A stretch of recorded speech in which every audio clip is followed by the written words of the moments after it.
بسم الله الرحمن الرحيم. ألف لام ميم. تلك آيات الكتاب الحكيم، هدى ورحمة للمحسنين الذين يقيمون الصلاة ويؤتون الزكاة وهم بالآخرة هم يوقنون. أولئك على هدى من ربهم وأولئك هم المفلحون. ومن الناس من يشتري لهو الحديث ليضل عن سبيل الله بغير علم ويتخذها هزؤا، أولئك لهم عذاب مهين. وإذا تتلى عليه آياتنا ولى مستكبرا كأن لم يسمعها كأن في أذنيه وقرا، فبشره بعذاب أليم. إن الذين آمنوا وعملوا الصالحات لهم جنات النعيم خالدين فيها وعد الله حقا وهو العزيز الحكيم.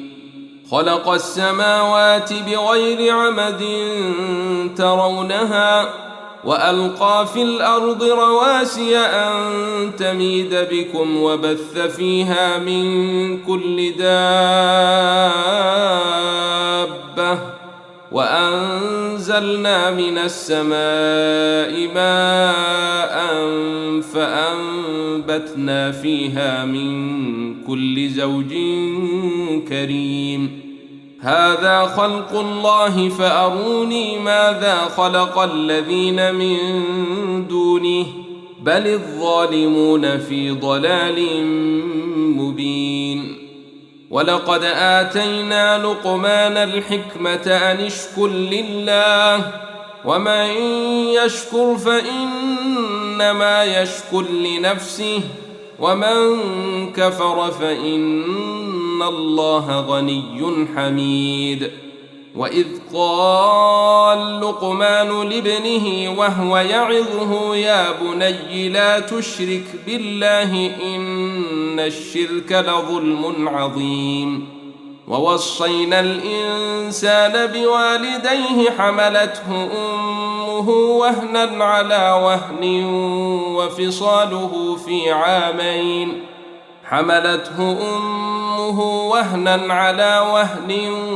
وفصاله في عامين أن اشكر لي ولوالديك إلي المصير.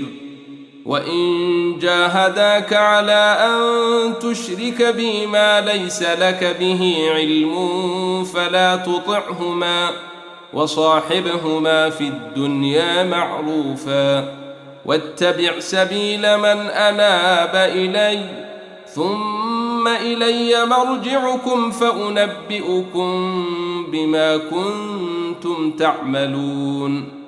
يا بني إنها إن تك مثقال حبة من خردل فتكن في صخرة أو في السماوات أو في الأرض يات بها الله إن الله لطيف خبير. يا بني أقم الصلاة وامر بالمعروف وانه عن المنكر واصبر على ما أصابك إن ذلك من عزم الأمور. ولا تصاعر خدك للناس ولا تمش في الأرض مرحا إن الله لا يحب كل مختال فخور.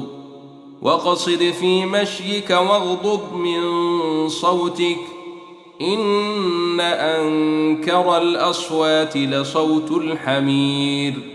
ألم تروا أن الله سخر لكم ما في السماوات وما في الأرض وأسبغ عليكم نعمه ظاهرة وباطنة ومن الناس من يجادل في الله بغير علم ولا هدى ولا كتاب منير. وإذا قيل لهم اتبعوا ما أنزل الله قالوا بل نتبع ما وجدنا عليه آباءنا أولو كان الشيطان يدعوهم إلى عذاب السعير. ومن يسلم وجهه إلى الله وهو محسن فقد استمسك بالعروة الوثقى وإلى الله عاقبة الأمور.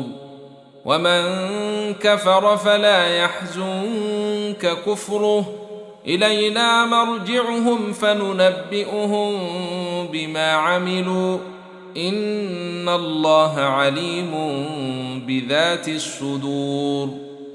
نمتعهم قليلا ثم نضطرهم إلى عذاب غليظ. ولئن سألتهم من خلق السماوات والأرض ليقولن الله قل الحمد لله بل أكثرهم لا يعلمون. لله ما في السماوات والأرض إن الله هو الغني الحميد. ولو أن ما في الأرض من شجرة أقلام والبحر يمده من بعده 7 أبحر ما نفدت كلمات الله إن الله عزيز حكيم. ما خلقكم ولا بعثكم إلا كنفس واحدة